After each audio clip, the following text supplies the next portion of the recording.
I stood in Sienna Wellington's luxury boardroom on the 36th floor, Manhattan sprawling beneath us like a concrete empire. The billionaire CEO of Wellington Industries had just fired me in front of her entire executive team. 5 minutes to clear my desk, she said, her voice dripping with satisfaction. The executives sat frozen around the mahogany table, watching this corporate execution unfold. I simply smiled calmly, feeling strangely at peace. Then something extraordinary happened. Without a single word, 34 employees suddenly stood from their chairs and walked toward the door. Sienna's smirk faltered as her entire senior staff exited with me. 18 months earlier, I had walked into Wellington Industries as their new chief operations officer, carrying my military duffel bag and a head full of logistics strategies. At 32, I was transitioning from 8 years as an Army logistics officer to the corporate world, and Sienna Wellington had personally recruited me with promises of transforming her company culture. Wellington Industries was a mid-sized manufacturing conglomerate with facilities across 3 states and annual revenue approaching $200 million. What I found on my first day shocked me to my core. Employees worked grueling 12-hour shifts without proper breaks, their faces etched with exhaustion and defeat. Warehouse workers were pushed beyond reasonable quotas, monitored like prisoners rather than valued team members. The turnover rate was staggering at 68% annually, bleeding talent and institutional knowledge at an unsustainable pace. The previous leadership had ruled through fear and intimidation, treating people like expendable resources rather than human beings with families, dreams, and dignity. Managers yelled at subordinates in public, threatened terminations over minor mistakes, and created an atmosphere where everyone walked on eggshells. The employee handbook read like a list of punishments rather than opportunities for growth. My military background taught me that real strength comes from taking care of your people. You don't build an effective unit by breaking spirits. You build it by empowering individuals to excel. I started small, implementing fair scheduling practices that allowed workers to actually see their families. No more mandatory overtime without adequate notice. No more schedule changes announced 30 minutes before shifts ended. No more forcing people to choose between their jobs and their children's soccer games. I fought tooth and nail with the board to secure better health benefits, arguing that healthy employees were more productive employees. When executives complained about costs, I presented detailed analyses showing how high turnover and constant sick days were costing far more than comprehensive healthcare coverage. The data was irrefutable, but more importantly, it was the right thing to do. When I learned that Sarah Martinez, a single mother in accounting, was struggling to afford her daughter's asthma medication, I quietly connected her with company assistance programs that previous management had kept hidden like state secrets. Sarah's little girl, Emma, was only 7 years old and had been hospitalized twice because her mother couldn't afford the inhaler refills. The company had emergency assistance funds specifically designed for situations like this. But nobody knew they existed because sharing such information might encourage requests for help. I made it my business to know people's names, their stories, their challenges, not because it was strategic or politically advantageous, but because they mattered as human beings. Marcus Thompson in IT was putting himself through night school for his computer science degree, working full-time during the day and attending classes 4 nights a week. I adjusted his schedule so he could attend classes without sacrificing sleep or study time, and I made sure his supervisor understood that investing in Marcus' education was investing in our company's future.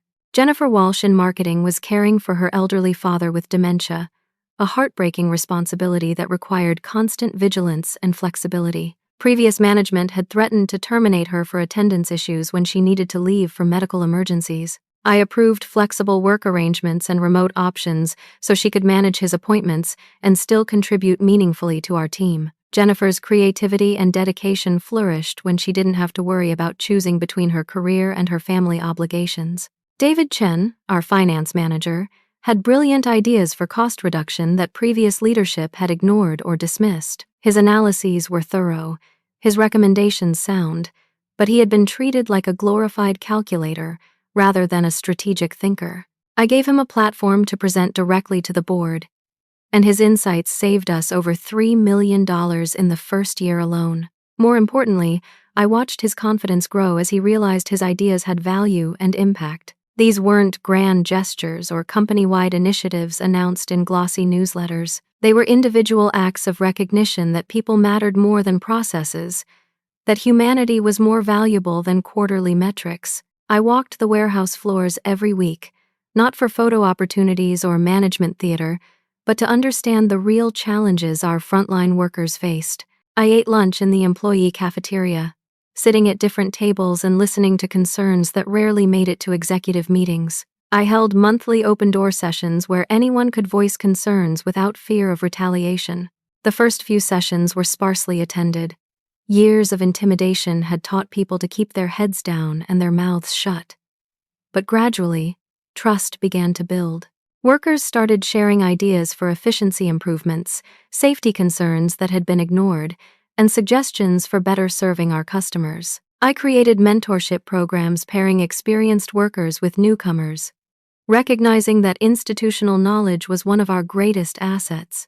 Instead of viewing older employees as expensive liabilities approaching retirement, I positioned them as wisdom keepers whose experience could accelerate the learning curve for new hires. The results were remarkable. Training times decreased, quality improved, and workplace satisfaction increased across all age demographics. I instituted performance bonuses tied to collaboration rather than competition, understanding that sustainable success required teamwork rather than cutthroat internal rivalry. Previous management had pitted departments against each other, creating silos and resentment that hampered overall performance. By rewarding cross-functional cooperation and knowledge sharing, we began functioning as a unified organization rather than a collection of competing fiefdoms. The transformation was gradual but undeniable. Productivity increased 23% in my first year, not through pressure or threats, but through genuine engagement and investment in our people. Employee satisfaction scores rose from a dismal 31% to an impressive 78%. The turnover rate dropped to 18%, saving the company millions in training and recruitment costs while preserving valuable institutional knowledge. More importantly, I could see it in people's faces. Workers smiled when they saw me coming instead of scurrying away like startled animals. They shared ideas enthusiastically, supported each other through challenges, and took genuine pride in their work. The atmosphere shifted from one of fear and resentment to one of collaboration and mutual respect. Marcus had become my unofficial IT advisor, always ready with technical solutions and genuine friendship. His night school efforts paid off with an associate degree in computer science, and his insights into system improvements became invaluable to our operations. Sarah evolved into our informal culture champion, organizing team-building events and celebrations that brought people together across departmental lines. Her daughter Emma's health improved dramatically with consistent medication access, and Sarah's gratitude translated into fierce loyalty and exceptional performance. David proved invaluable in streamlining our financial processes while maintaining transparency and accountability. His cost reduction initiatives didn't just improve our bottom line. They eliminated waste and inefficiency that had frustrated employees for years. Jennifer's marketing campaigns began reflecting our new values, attracting both customers and top-tier job candidates who wanted to work for a company that treated people well. But it was during my routine quarterly operations review, 18 months into my tenure, that I discovered something that would change everything. While analyzing expense reports and cross-referencing them with our accounting software, I noticed discrepancies that made my stomach sink with dread. There were wire transfers totaling several $1 million to companies I didn't recognize, expenses for services that weren't being provided, and consulting fees paid to firms that seemed to exist only on paper. The numbers didn't add up, and my military training had taught me that when something doesn't add up, you dig deeper until you find the truth, no matter how uncomfortable that truth might be. I spent the next 3 weeks carefully investigating those financial irregularities, working late into the evenings when the office was nearly empty and security cameras captured only shadows moving through darkened hallways. What I uncovered was a sophisticated embezzlement scheme that had been operating for at least 3 years, possibly longer. Millions of dollars were being systematically siphoned from company accounts and funneled to offshore shell companies with names designed to sound legitimate but utterly untraceable. The pattern was clever and almost undetectable unless you knew what to look for. Fake consulting contracts with companies that existed only as legal entities registered in states with minimal disclosure requirements. Inflated vendor payments where the excess was kicked back to numbered accounts in countries with strict banking privacy laws. Equipment purchases that were either never delivered or dramatically overpriced, with the difference disappearing into a labyrinthine network of financial instruments. The money trail led through Delaware corporations, Cayman Islands partnerships, and Swiss banking arrangements. Every path eventually connected back to entities controlled by members of Sienna's extended family, her brother-in-law's investment firm, her cousin's consulting company, her stepfather's real estate development corporation. The web was complex enough to confuse auditors, but clear enough to follow once you understood the pattern. I approached Marcus first. Knowing his technical expertise could help me trace the digital footprints that traditional accounting might miss. Working together during off hours, we discovered that the fraudulent transactions were being processed through a separate accounting system that ran parallel to our main books. This shadow system was accessible only through administrative privileges that Sienna controlled personally, creating a hidden layer of financial activity that bypassed normal oversight mechanisms. Marcus used his access to recover deleted files and hidden folders that painted a damning picture of deliberate financial manipulation. Emails between Sienna and external accountants discussed creative expense allocation and optimized cash flow management. Spreadsheets tracked payments to shell companies with clinical precision. Most disturbing were the encrypted files containing instructions for covering tracks and maintaining plausible deniability. Sarah proved invaluable when I needed HR records, providing discreet access to termination files for employees who had left under suspicious circumstances over the past 3 years. A disturbing pattern emerged. Several former employees had been in positions where they might have discovered the financial irregularities. The company's former assistant controller had been terminated for performance issues just 2 weeks after questioning discrepancies in vendor payments. A warehouse manager who noticed equipment deliveries that didn't match purchase orders was fired for insubordination shortly after raising his concerns. Each departure followed the same script: sudden termination with generous severance packages and non-disclosure agreements that effectively silenced them. The severance amounts were substantial enough to discourage legal challenges, but small enough to avoid triggering board oversight. The NDAs were comprehensive, covering not just proprietary information but any observations about company operations, financial practices, or management decisions. The most chilling discovery came when I found communications between Sienna and her legal team discussing problem employees who asked too many questions. One email specifically mentioned the need to neutralize potential whistleblowers before they became liabilities to operational security. These weren't just terminations. They were calculated eliminations of anyone who might expose the truth. I began documenting everything meticulously, creating multiple backup copies stored in different physical and digital locations. Every transaction, every suspicious contract, every incriminating email was cataloged and cross-referenced with supporting documentation. I knew that if this information ever came to light, I would need ironclad evidence to support my claims against someone with Sienna's resources and connections. But Sienna was no fool.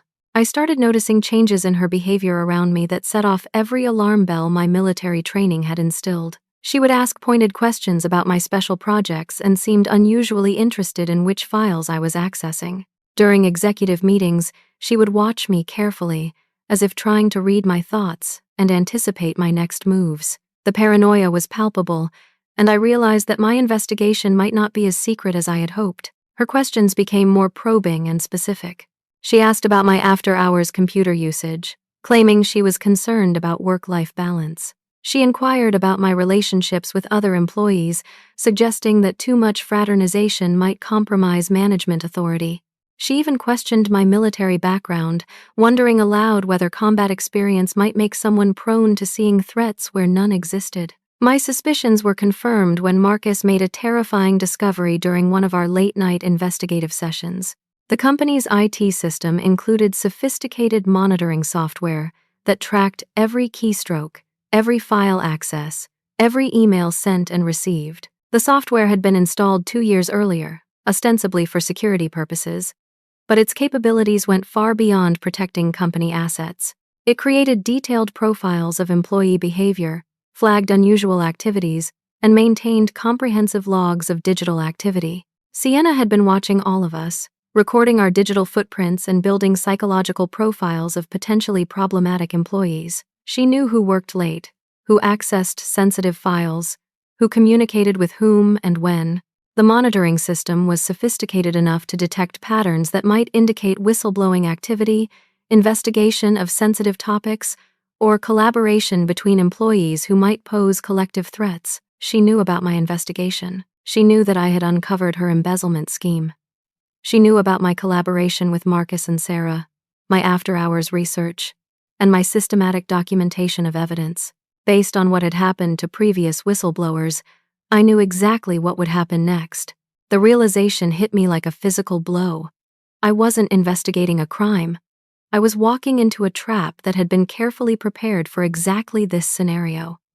Sienna had eliminated previous threats with clinical efficiency, and she was already implementing the same strategy against me. The confrontation came on a Tuesday morning in early October, the kind of crisp fall day that normally filled me with energy and optimism. Sienna called me to her private office, the one with floor-to-ceiling windows overlooking Central Park and walls lined with awards and accolades that now felt like monuments to hypocrisy. She sat behind her massive desk, fingers steepled in a gesture I had learned indicated serious conversation, wearing the predatory smile I had seen her use on competitors and subordinates alike. The office itself was a study in intimidation disguised as luxury.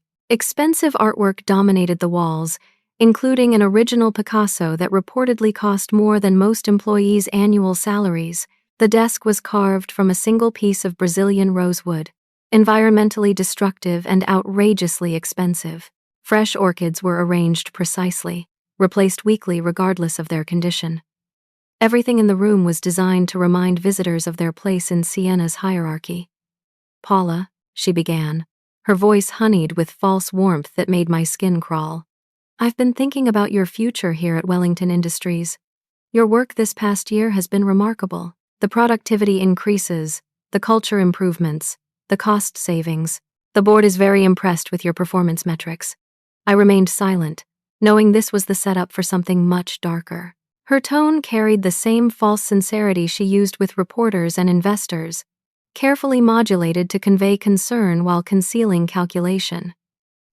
"In fact," she continued, sliding a leather folder across her desk toward me with theatrical precision, "I'm prepared to offer you a significant promotion, Executive Vice President of Operations, with a 40% salary increase and equity options that could make you quite wealthy over time. Of course, this new role would require you to focus on different priorities, less time on operational minutiae, more time on strategic vision and big-picture thinking." I opened the folder and saw the offer in black and white. It was indeed generous, almost suspiciously so. The salary increase would put me in the top 5% of corporate executives in our industry. The equity options, if the company performed well, could be worth millions. The benefits package included executive health care, a company car, and access to the corporate retreat in the Hamptons. But I understood the subtext perfectly. Accept this promotion and abandon my investigation. Focus on harmless strategic planning instead of uncomfortable financial realities, or face the consequences of refusing Sienna Wellington's generosity. "This is very generous," I said carefully, choosing my words like a diplomat navigating a minefield. "But I believe my current responsibilities require my full attention. There are several operational issues that need resolution before I could consider taking on additional duties." Her mask slipped for just a moment, revealing the cold calculation beneath the corporate veneer. "What kind of issues, Paula? I wasn't aware of any operational problems that couldn't be handled by your capable team. We have excellent people in every department. Financial discrepancies that require thorough investigation. Irregularities in our vendor relationships that need explanation. Questions about expense reporting that need answers before I could, in good conscience, take on broader responsibilities that might compromise my ability to address these concerns. The silence that followed was deafening. Sienna's fingers drummed once against her desk. A gesture I had learned meant she was plotting her next move like a chess grandmaster considering multiple scenarios. When she spoke again, her voice carried an unmistakable threat wrapped in the language of friendly advice. Paula, sometimes in business, we discover information that could be misinterpreted if taken out of context. Smart people understand that making unfounded accusations can be career-ending, especially when those accusations target people with the resources to protect themselves and destroy their accusers. Corporate warfare isn't like military combat. The casualties here are reputations, careers, and futures. She leaned forward, her eyes never leaving mine, and I felt like a gazelle being studied by a lioness. I've done some research on your military record. That incident in Afghanistan where your convoy was attacked, where decisions were made under pressure that resulted in casualties. It would be unfortunate if questions arose about your judgment under stress, about whether you might be prone to seeing conspiracies where none exist, creating enemies where there are only colleagues. My blood ran cold. She was threatening to weaponize the most traumatic experience of my life, where I had lost 2 soldiers under my command, despite making the best decisions possible with incomplete information. The attack had been investigated thoroughly by military authorities, and I had been cleared of any wrongdoing. But Sienna was threatening to twist that tragedy into evidence of mental instability, professional incompetence, or psychological damage that made me unreliable. I've also noticed that you've been working very late recently, accessing unusual files, asking questions outside your normal scope of responsibility. That kind of behavior could be interpreted as concerning. Industrial espionage, perhaps. Theft of proprietary information, corporate sabotage, very serious charges that could result in criminal prosecution and permanent damage to your professional reputation. I understood now. She had been building a case against me, creating a narrative that would destroy my credibility before I could expose hers. The monitoring software had given her detailed records of my investigation, which she could twist into evidence of wrongdoing on my part. My diligent documentation could be portrayed as theft of proprietary information. My collaboration with Marcus and Sarah could be framed as conspiracy to harm the company. The choice is yours, Paula, she continued, her voice soft but laden with menace. Accept this generous promotion and focus on the important work of strategic leadership, or continue down a path that can only end in professional destruction. I would hate to see someone with your talent and potential make such a costly mistake. That evening, I made a decision that would change everything.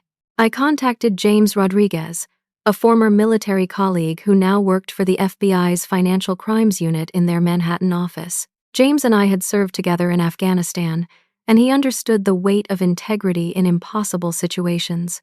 Without revealing specific details that might compromise the investigation, I explained that I had uncovered evidence of corporate embezzlement and needed guidance on how to properly report it to federal authorities.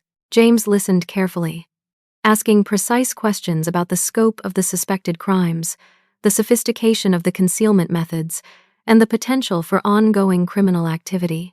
He agreed to meet the following day at a coffee shop in Lower Manhattan, far from Wellington Industries and the prying eyes of corporate surveillance. I spent that night preparing a comprehensive evidence package, knowing that once I handed it over to the FBI, there would be no going back. Sienna would discover my betrayal quickly, and I needed to be ready for her retaliation.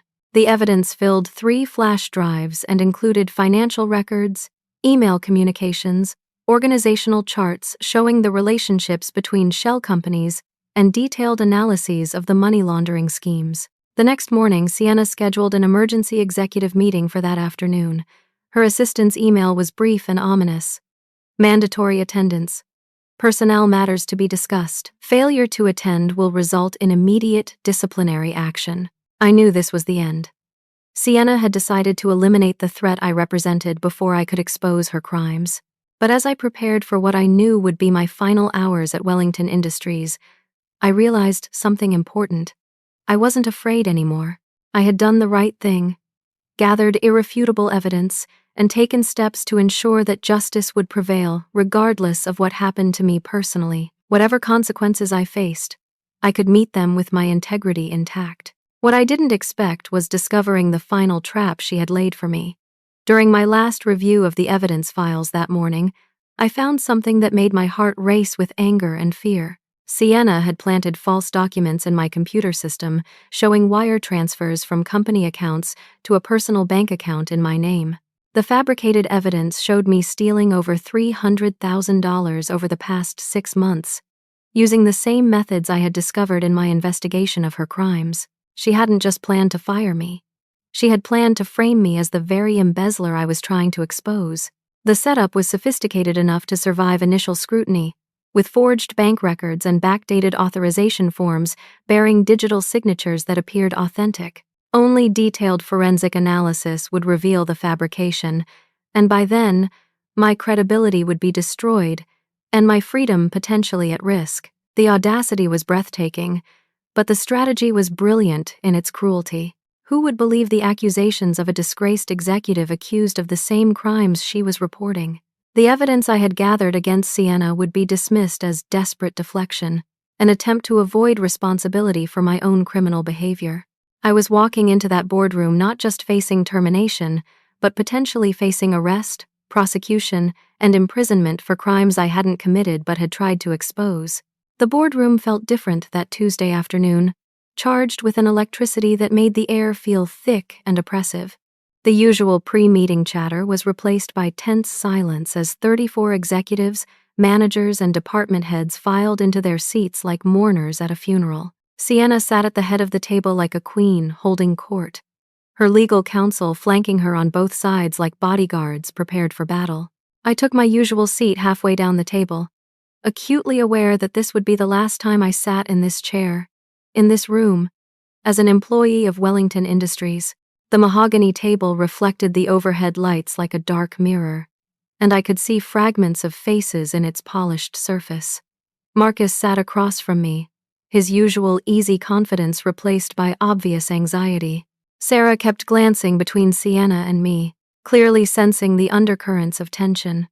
David had his laptop closed, which was unusual for someone who normally took detailed notes at every meeting.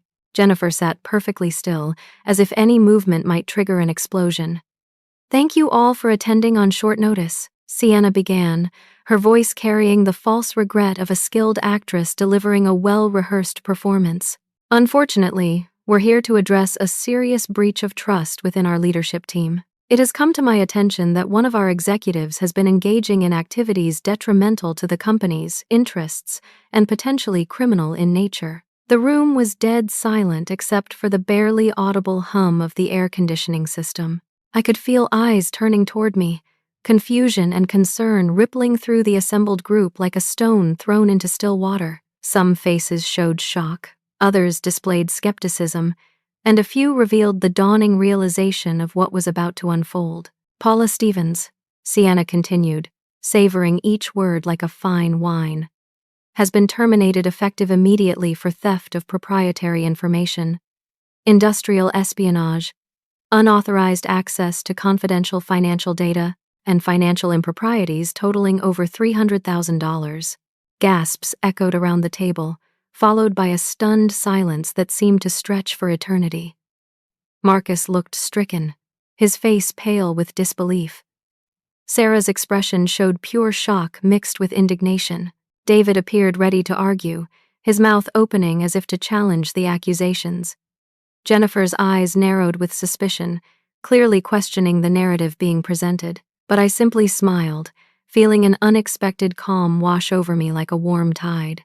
The moment had finally arrived, and I was ready for it. All the fear, all the anxiety, all the sleepless nights of preparation had led to this instant of clarity. I knew the truth.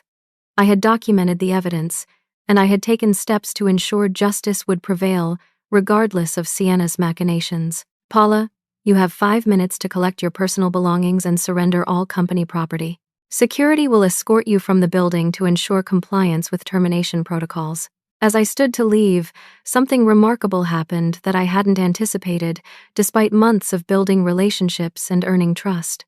Marcus was the first to rise from his chair, his laptop closing with a decisive snap that echoed through the silent room.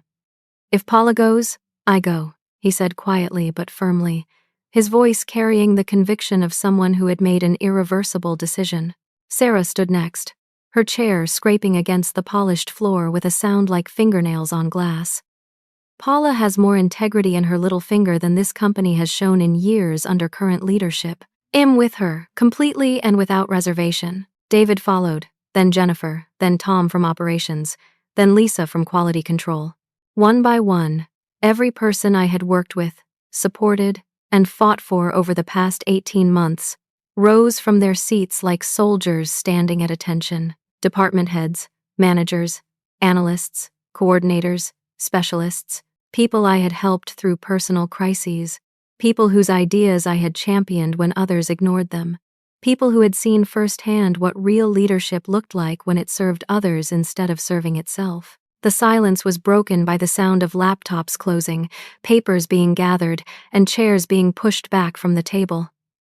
No one spoke, but the message was crystal clear. They were choosing principle over paychecks, integrity over job security, truth over comfortable lies. The sight was breathtaking and humbling, a testament to the power of authentic relationships built on mutual respect and shared values. As I walked toward the door, Marcus caught up with me, his voice low but urgent.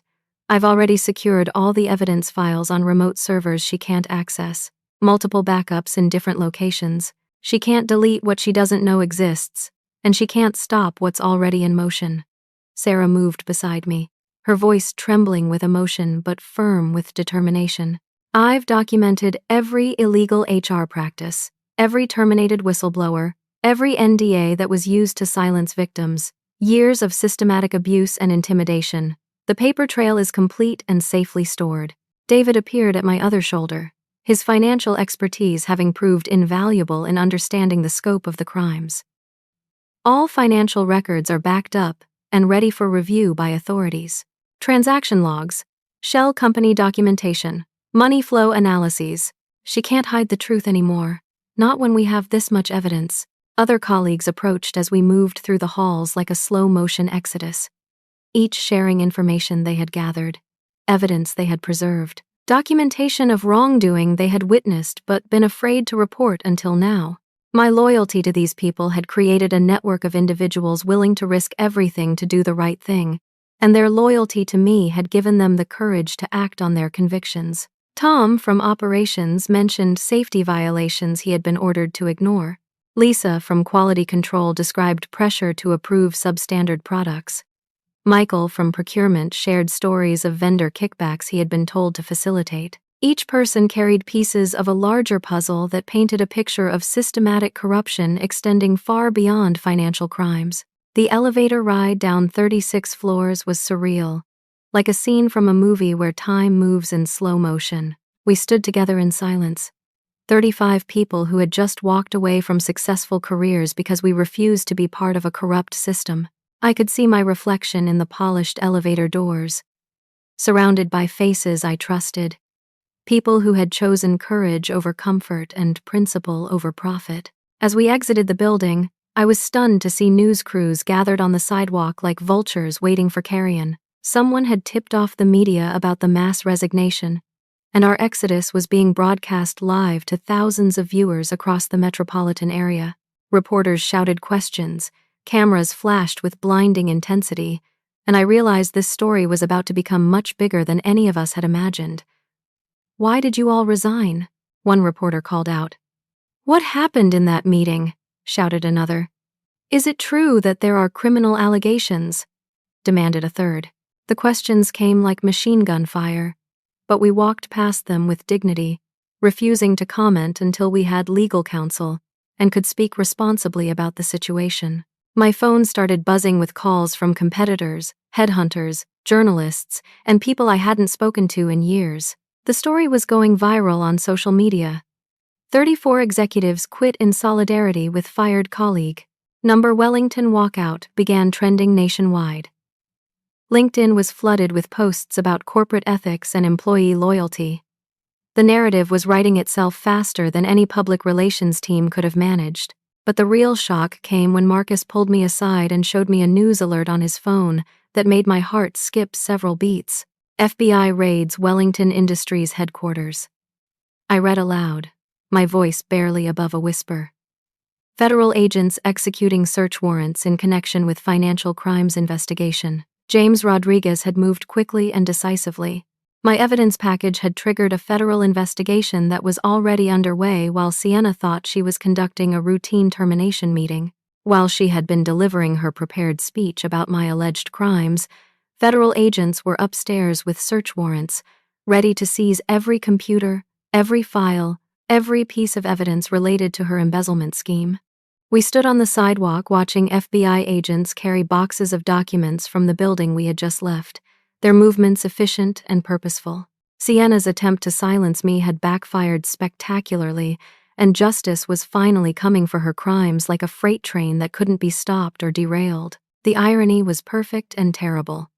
While Sienna had been destroying my reputation to save herself, she was actually destroying herself to save no one.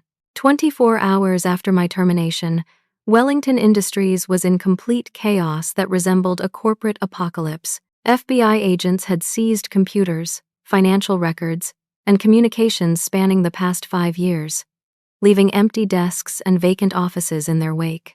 News trucks lined the street outside the corporate headquarters like a military occupation, and every business news channel was covering the developing scandal with round-the-clock updates and expert analysis. Sienna hired the most expensive legal team in Manhattan, led by Jonathan Pierce, a former federal prosecutor who specialized in white-collar defense and had a reputation for aggressive tactics and creative interpretations of the law. His firm commanded fees of over $2,000 per hour and employed teams of forensic accountants, private investigators, and media specialists who could shape public perception as skillfully as they manipulated evidence. Her strategy became clear within hours of the FBI raid: deny everything categorically, blame subordinates for any irregularities, and paint me as a disgruntled employee who fabricated evidence to cover her own crimes. It was a classic defense strategy known as blame the accuser, and Pierce executed it with surgical precision and ruthless efficiency. Her lawyers held a press conference that afternoon, standing before a backdrop of American flags and legal awards that projected authority and patriotism. Pierce claimed that I had been terminated for embezzlement and that my accusations were desperate attempts to avoid prosecution for my own criminal behavior. They released the fabricated bank records, showing transfers to an account in my name, presenting them as evidence of my guilt rather than acknowledging they had been planted like evidence at a crime scene. Miss Stevens was caught red-handed stealing from the company that gave her opportunities, advancement, and generous compensation, Pierce declared to the assembled reporters. When confronted with irrefutable evidence of her crimes, she concocted wild conspiracy theories about her employer in a pathetic attempt to deflect responsibility for her own actions. The performance was masterful in its audacity and sickening in its dishonesty. Pierce painted Sienna as a victim of employee betrayal, a successful businesswoman whose trust had been exploited by someone she had mentored and supported. The narrative was compelling enough to create reasonable doubt in the minds of casual observers who didn't understand the complexities of financial fraud or the sophistication required to fabricate evidence. But Sienna had underestimated the power of truth and the loyalty she had never bothered to cultivate during her years of autocratic leadership. Marcus held his own press conference that afternoon, flanked by cybersecurity experts who had volunteered their services after hearing about our situation. Their analysis was devastating in its thoroughness and clarity. Marcus demonstrated exactly how the false evidence had been created and backdated using sophisticated but detectable methods. He showed timestamps that proved the fabricated documents had been created after my termination, not during the months they purported to represent. He displayed metadata that revealed the digital fingerprints of Sienna's computer system, proving that the fake bank records had been generated using company resources under her administrative privileges. The evidence was professionally created, but scientifically flawed. Marcus explained to the cameras, his technical expertise lending credibility to every word. The fabrication methods left traces that are impossible to eliminate completely. Digital forensics can prove beyond any doubt that these documents were manufactured to frame an innocent person. Sarah followed with her own revelations. presenting documentation of systematic intimidation and wrongful termination of previous whistleblowers that painted a clear pattern of obstruction and retaliation. She had preserved every email, every performance review that had been mysteriously changed overnight, every suspicious resignation that had been explained away as voluntary departures for personal reasons or better opportunities. "This isn't about one corrupt executive," Sarah told the media, her voice strong despite the personal risk she was taking. "This is about a system designed to silence anyone who asks uncomfortable questions or reports unethical behavior. Paula is just the latest victim of a pattern that has been operating for years." David worked directly with FBI forensic accountants, walking them through the complex web of shell companies and fraudulent transactions, with the patience of a teacher explaining advanced mathematics to graduate students. His presentation was devastating in its clarity, showing exactly how $47 million had been systematically stolen from company accounts over 4 years, through methods so sophisticated they required extensive financial expertise to design and implement. The federal prosecutors were building an airtight case, but Sienna's legal team fought back with everything they had and resources that seemed unlimited. They subpoenaed my military records, trying to portray my combat experience as evidence of post-traumatic stress that made me unreliable and prone to paranoid delusions. They hired private investigators to dig into my personal life, looking for anything that could damage my credibility. Failed relationships, financial problems, psychological treatment, substance abuse, anything that could be weaponized against me. They interviewed former colleagues, neighbors, and acquaintances, offering financial incentives for negative information and veiled threats for positive testimonials. They accessed my credit reports, my medical records, and my educational transcripts, searching for ammunition to destroy my reputation before I could testify against their client. What they found instead was a pattern of service and integrity that reinforced everything my colleagues already knew about my character. Letters from soldiers I had served with described a leader who put her troops' welfare above her own advancement. Commendations for actions under fire documented decision-making under extreme pressure that saved lives and completed missions. A record of putting others before myself, even in the most dangerous circumstances, choosing duty over safety and sacrifice over self-preservation. My former commanding officer, Colonel Patricia Hayes, now retired and working as a defense contractor, issued a statement that demolished Sienna's character assassination attempts. "Paula Stevens is one of the most ethical and courageous leaders I encountered in 30 years of military service. If she says something happened, it happened exactly as she describes. Her word is her bond, and her bond has never been broken." Meanwhile, my 34 colleagues had become inadvertent celebrities in the business world and beyond. Media outlets labeled us the Wellington 35, and our mass resignation became a case study in corporate ethics and employee loyalty taught in business schools across the country. Our story resonated with workers everywhere who had faced similar ethical dilemmas and chose differently, either from fear, necessity, or lack of support. Job offers poured in from competitors who recognized the value of hiring an entire leadership team that had demonstrated such principles under pressure. Technology companies, manufacturing firms, consulting groups, and nonprofit organizations reached out with opportunities that often exceeded our previous compensation, while promising work environments based on transparency, integrity, and mutual respect. But the most satisfying development came 3 weeks after the FBI raid, when Sienna's desperation finally overcame her judgment. Growing panicked as the evidence mounted against her and her legal options diminished, she attempted to flee the country with what remained of her liquid assets. She chartered a private jet to a non-extradition country, planning to disappear before federal authorities could arrest her and seize her remaining wealth. Federal agents were waiting at the airport, having anticipated exactly this scenario. The arrest was captured on security cameras and broadcast worldwide. Sienna Wellington, once one of the most powerful women in American business, being led away in handcuffs while trying to escape justice like a common criminal.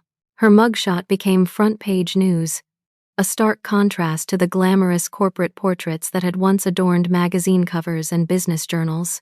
The spectacle was both satisfying and sobering, a reminder of what happened when unchecked power met absolute corruption. But for me, the real victory was seeing my colleagues vindicated and watching justice begin to unfold with methodical precision. The federal trial preparation took 8 months of intensive work that felt like preparing for the most important battle of my life. During this period, I testified before 2 grand juries and provided hundreds of hours of sworn depositions, each session revealing new layers of corruption that shocked even experienced federal prosecutors. The government's case was overwhelming. $47 million in documented theft, hundreds of fraudulent transactions spanning 4 years, and a systematic pattern of obstruction and witness intimidation that demonstrated consciousness of guilt. Sienna's defense team, led by the relentless Jonathan Pierce, tried every legal maneuver available in the criminal defense playbook. They claimed the money was legitimate consulting fees paid to companies providing real services, despite the fact that no evidence of actual services could be produced. They argued that she had been deceived by subordinates who operated the embezzlement scheme without her knowledge, despite mountains of email evidence showing her direct involvement in planning and execution. They attempted to portray her as a victim of complex financial schemes she didn't understand, despite her MBA from Wharton and decades of experience managing corporate finances. None of their strategies held water when confronted with the evidence we had preserved and the testimony of multiple witnesses who had observed her criminal behavior firsthand. The prosecution team, led by Assistant U.S. Attorney Maria Gonzalez, methodically dismantled each defense theory with precision that would have impressed military strategists. The trial itself lasted 6 weeks and became a media sensation that captured national attention. Every day brought new revelations about the depth of corruption at Wellington Industries, with witnesses testifying about intimidation, fraud, and systematic abuse of power. Sienna's family members were implicated in the money laundering operation, showing that the criminal enterprise extended far beyond a single person's greed and involved multiple generations of the Wellington family. Former employees who had been silenced by non-disclosure agreements found the courage to testify about their experiences, describing a corporate culture of fear, retaliation, and ethical compromise. Vendors testified about being pressured to inflate invoices and kick back overcharges to shell companies. Accountants described being ordered to manipulate records and hide transactions from auditors. I testified for 3 days as the government's star witness, facing cross-examination that was designed to break me down and destroy my credibility. Sienna's lawyers attacked everything: my credibility, my motives, my mental state, my military record, my personal relationships, my financial situation, and my professional competence. They suggested I was a disgruntled employee seeking revenge, a mentally unstable veteran prone to paranoid delusions, and an opportunistic criminal trying to frame an innocent victim. But 18 months of preparation and a lifetime of military discipline served me well. I answered every question calmly and precisely, letting the evidence speak for itself without becoming defensive or emotional. When Pierce suggested that my combat experience might have affected my judgment, I responded that military training had taught me to distinguish between real threats and imaginary ones, and the evidence clearly showed which category Sienna's crimes fell into. The most powerful moment came when the prosecutor asked why I had risked my career to expose the corruption, knowing the personal and professional consequences I would face. I looked directly at the jury, making eye contact with each of the 12 citizens who would decide Sienna's fate, and said, "Because integrity isn't something you practice only when it's convenient or safe. Either you stand for what's right, or you don't stand for anything at all." I chose to stand. During the trial, an unexpected opportunity arose that would change the trajectory of my professional life. Wellington Industries' board of directors, desperate to salvage the company's reputation and restore stakeholder confidence, offered me the position of CEO. They needed someone with unquestioned integrity, who could rebuild trust with employees, customers, investors, and regulators. The company's stock price had fallen by 60% since the scandal broke, and major customers were terminating contracts due to reputation concerns. The irony wasn't lost on me.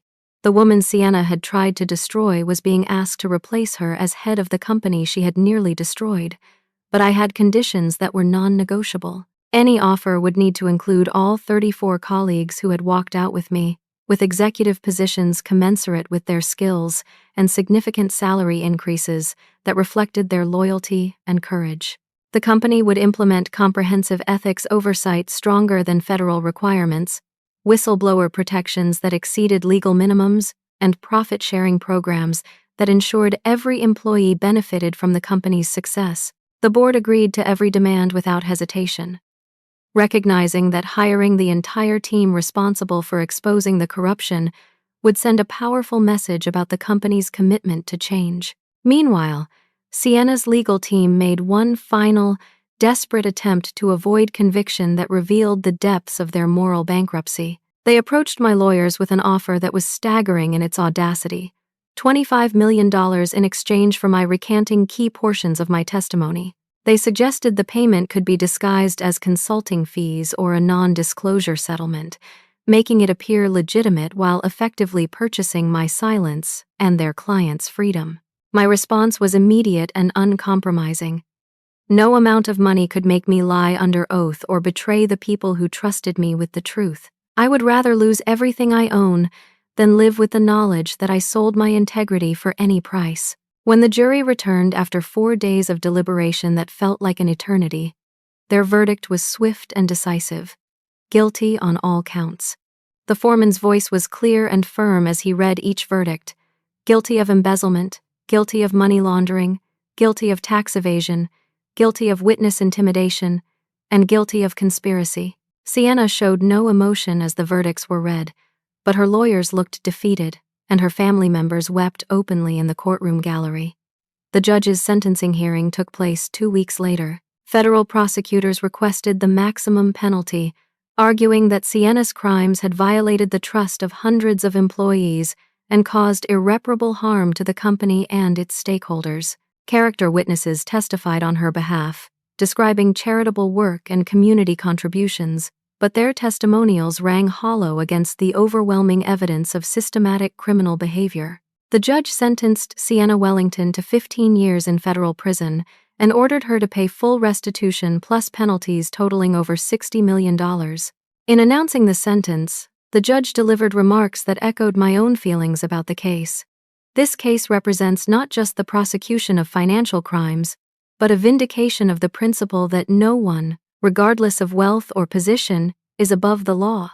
The defendant's systematic abuse of power and betrayal of trust demands the maximum penalty allowed under federal guidelines. As Sienna was led away to begin her prison sentence, I felt no satisfaction in her downfall, only relief that justice had prevailed and that future employees would be protected from similar abuse. The system had worked, truth had triumphed over deception, and integrity had proven stronger than corruption. 6 months later, I stood in the same boardroom where Sienna had fired me, but everything had changed in ways that would have been impossible to imagine during those dark days of investigation and uncertainty. The mahogany table was the same, the view of Manhattan just as impressive, but the atmosphere was completely different. Instead of fear and suspicion, the room buzzed with collaboration and genuine enthusiasm.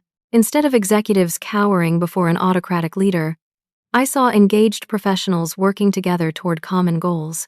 All 34 colleagues who had walked out with me were back, now serving in executive positions throughout the restructured company. Marcus had become Chief Technology Officer, revolutionizing our systems and implementing cybersecurity measures that made us industry leaders. Sarah was our Vice President of Human Resources, creating policies that protected employees while maximizing their potential for growth and satisfaction. David served as Chief Financial Officer, establishing transparency measures that exceeded regulatory requirements and made financial manipulation virtually impossible. Jennifer led our expanded marketing and communications department, telling the story of our transformation to the world.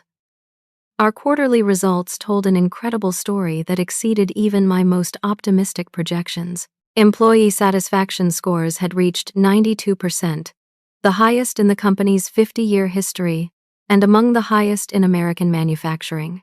Productivity was up 38% from pre-corruption levels, driven not by fear or pressure but by genuine engagement and shared purpose.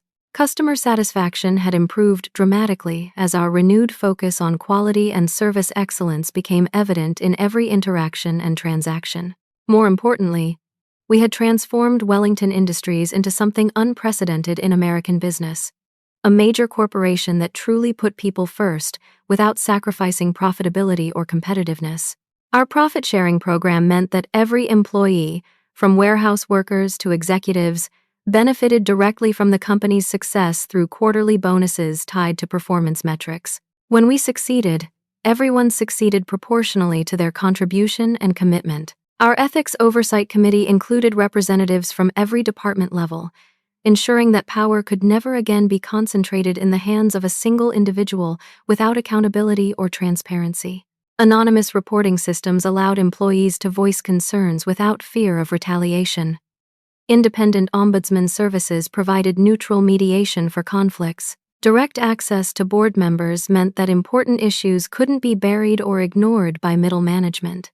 We had implemented the strongest whistleblower protections in corporate America, creating multiple channels for employees to report concerns through systems that were transparent, responsive, and protective. Federal law required certain protections, but we went far beyond minimum standards because we understood that ethical behavior required cultural support, not just legal compliance. The personal growth I experienced during this journey was profound and transformative. My military background had taught me about leadership under pressure, but this experience showed me how those same principles applied to corporate governance and organizational development. Leading meant serving others, not being served by them.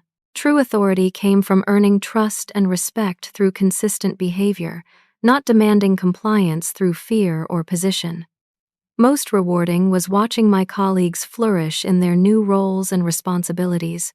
Marcus' innovative IT solutions had streamlined operations across all departments while improving security and efficiency. Sarah's HR policies became a model that other companies studied and implemented, demonstrating that treating employees well was good business strategy, not just moral obligation. David's financial transparency initiatives had earned recognition from industry associations and regulatory agencies as examples of best practices in corporate governance. Jennifer's marketing campaigns attracted both top talent and loyal customers who wanted to support a company with genuine values rather than empty slogans. Our recruitment efforts were overwhelmingly successful, because word had spread throughout our industry that Wellington Industries was a place where good people could do meaningful work without compromising their integrity or sacrificing their families for their careers. The ripple effects of our transformation extended far beyond Wellington Industries and into the broader business community.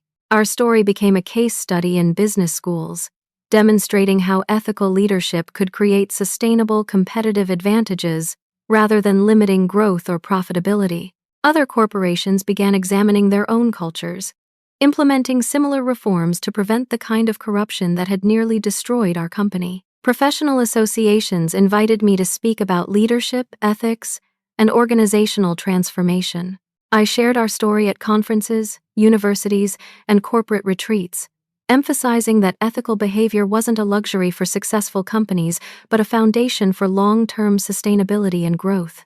As I looked around that boardroom during our latest quarterly review, I reflected on the lesson this experience had taught me about the nature of leadership and the power of integrity. True leadership isn't about commanding loyalty through fear or money, but earning it through consistent behavior that demonstrates genuine care for others' welfare and success. When you stand for what's right, especially when it's difficult or costly, you discover who will stand with you, and those relationships become the foundation for something much stronger and more meaningful than any individual achievement. The same people who had risked everything to walk out with me were now building something extraordinary together. We had proven that businesses could be both profitable and principled, that success didn't require sacrificing integrity, and that ordinary people could create extraordinary change when they chose courage over comfort and principle over profit. Our success wasn't measured only in financial metrics, though those were impressive. It was measured in the faces of employees who looked forward to coming to work, in the satisfaction of customers who trusted our products and services, in the pride of shareholders who could invest with clean consciences, and in the knowledge that we had created an organization that made the world slightly better through its existence. Have you ever faced a situation where you had to choose between doing what was safe and doing what was right? I'd love to hear about times when you or someone you know stood up for their principles, even when it came at great personal cost. Please share your experiences in the comments below. And let me know what you think about the relationship between integrity and success in today's business world. If this story resonated with you, give it a thumbs up to help others find it who might be facing similar challenges in their own professional lives. Don't forget to subscribe for more stories about real people making difficult choices and discovering that integrity is its own reward, often leading to outcomes better than anything that could have been achieved through compromise or corruption. And please share this with someone who might need to hear that standing up for what's right is always worth the risk, even when the consequences seem overwhelming. Thank you for taking this journey with me. And remember that sometimes the most important battles are won not by the strongest or the richest, but by those who refuse to compromise their values when it matters most. The path of integrity is never easy, but it's always worth walking. And you never know who might choose to walk alongside you when you take that first brave step forward.